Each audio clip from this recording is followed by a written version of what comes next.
Few minutes doctor Ajay में आपका स्वागत है। मैं आपका अपना डॉक्टर अजय शर्मा। आज मैं आपके सामने कोविड के बारे में ही कुछ जानकारी रखने वाला हूं, जो बहुत ही ज़्यादा उपयोगी आपके लिए रहेगी। उसमें अधिकतर हम लोग यहाँ देख रहे हैं कि लोगों को ये पता नहीं लगता कि उनको कोविड की हल्की बीमारी है या मॉडरेट बीमारी है या सीवियर बीमारी। हम कैसे पहचाने कि हमें माइल्ड कोविड हुआ है या मॉडरेट कोविड हुआ है या सीवियर कोविड हुआ है? बिना किसी जांच किए हम कैसे पहचान सकते हैं कि हमें कोविड की कौन सी कैटेगरी में रखा जाए? मैं आपके सामने दोस्तों ministry of health and family welfare द्वारा जो 22 अप्रैल 2021 में गाइडलाइन रखी गई थी, उसी को एक साधारण भाषा में आपके सामने रखने जा रहा हूं, ताकि आप लोग स्वयं ये समझ सकें कि आपको माइल्ड कोविड है, मॉडरेट कोविड है या सीवियर कोविड है। 3 कैटेगरी में हम इसको डिवाइड करेंगे और तीनों कैटेगरी में इसका जो इलाज है वो अलग अलग तरीके से होता है। उसका कारण ये है कि कुछ का इलाज घर पे रह के, कुछ का हॉस्पिटल में रह के होता है। तो माइल्ड कोविड क्या है?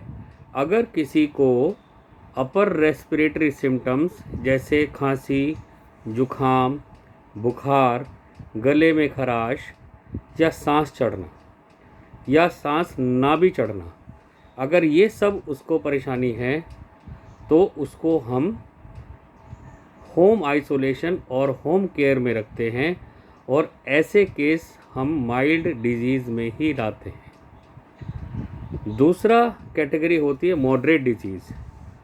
कब हम ये कहेंगे कि ये मॉडरेट कोविड है? इसमें 2 क्राइटेरिया हैं। आप देखें कि व्यक्ति कितनी बार सांस ले रहा है, हमें उसका सांस गिनना है। अगर उसका सांस 1 मिनट में 24 बार से ज़्यादा है या 24 भी है और उसको सांस चढ़ रहा है, सांस फूल रहा है, तो उसको माइल्ड कोविड है।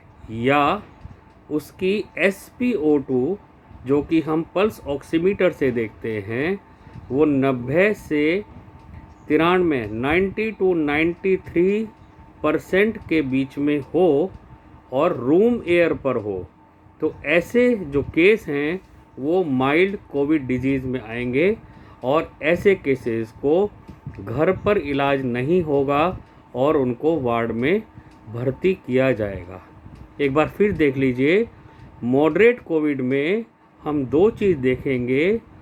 व्यक्ति का जो रेस्पिरेटरी रेट है वो 24 पर मिनट, 1 मिनट में 24 बार यदि व्यक्ति सांस ले रहा है और उसको सांस चढ़ रहा है, ब्रेथलेसनेस है, सांस लेने में दिक्कत है, या उसकी SpO2 या ऑक्सीजन सैचुरेशन 90% से 93%, 90 to 93% अगर है रूम एयर पर, तो वो मॉडरेट कोविड में आएगा। और ऐसे व्यक्ति को हम घर पे होम आइसोलेशन करके इलाज नहीं करेंगे, उसका एडमिशन वार्ड में ज़रूरी है। अब आता है सीवियर कोविड। सीवियर कोविड के 2 क्राइटेरिया हैं, दोनों में से कोई एक होना चाहिए। या तो उस व्यक्ति की सांस लेने की दर या रेस्पिरेटरी रेट 30 पर मिनट, 30 पर मिनट या उससे अधिक हो और उसको सांस चढ़ रहा हो।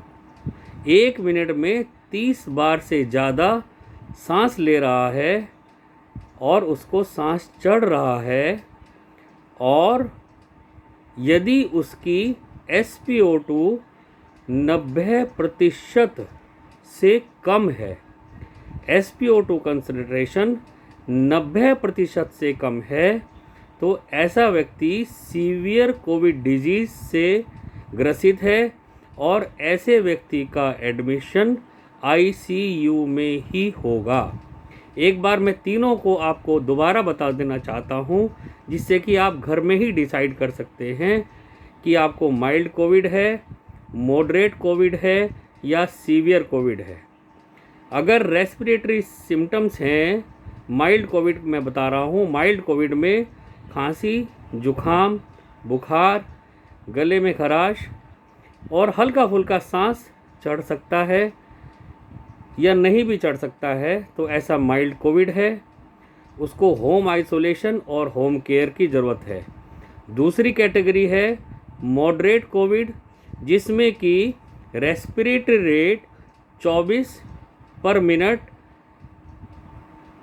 तक पहुंच जाता है या उसको सांस चढ़ रहा हो, या फिर उसकी SpO2 ऑक्सीजन कंसंट्रेशन 90, जो ऑक्सीजन सैचुरेशन है वो 90% से 93%, 90 to 93% अगर है रूम एयर पर, तो ऐसे रोगी का एडमिशन वार्ड के अंदर करके उसका इलाज किया जाएगा। और सीवियर कोविड में कोई सी भी एक अगर जो मैं बताने जा रहा हूँ, या तो उसका रेस्पिरेटरी रेट 30 पर मिनट होगा या उससे अधिक होगा, या ब्रेथलेसनेस होगी या उसको सांस चढ़ रहा होगा। तो रेस्पिरेटरी रेट 30 से ऊपर और उसको सांस भी चढ़ रहा हो। दूसरा, उसका ऑक्सीजन सैचुरेशन 90 से नीचे, 90 से नीचे अगर जा रहा है, तो उसका एडमिशन आईसीयू में होगा और वहीं उसका इलाज होगा, क्योंकि ये सीवियर कोविड डिजीज़ है। तो इन तीनों के आधार पर आप देख सकते हैं, स्वयं डिसाइड कर सकते हैं कि आपको, आपके मरीज को, आपके परिवार के किसी सदस्य या दोस्त को माइल्ड कोविड है, मॉडरेट कोविड है या सीवियर कोविड है। उसी हिसाब से उसका इलाज होना चाहिए। धन्यवाद।